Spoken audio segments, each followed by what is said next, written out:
Welcome to Not Milk Never Milk. Subscribe if you're lactose intolerant. You start by confirming prerequisites: respirator, heavy gloves, and helmet with an appropriate shade so you can see the arc safely. You ground the titanium securely to prevent arcing and set the cutter's current and gas flow for titanium thickness because the wrong settings cause dross or warping. Once done, position the torch at a 10-15 degrees angle, establish a pilot arc or contact tip briefly, and then lift to full cut height to begin the first clean pass. You maintain a controlled, steady travel speed because titanium responds badly to excess heat.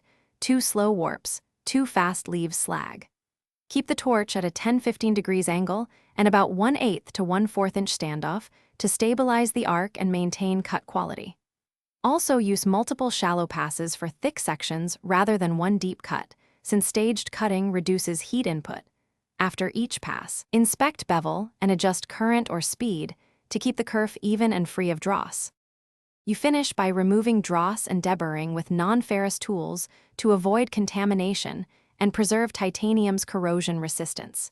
If you see oxidation or discoloration, flush the cut with inert gas and lower the heat input by reducing current or increasing travel speed to prevent heat tint.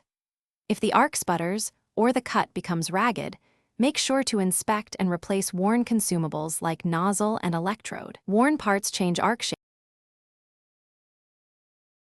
Thanks for watching. If this was helpful, leave a like and consider subscribing. See you next time.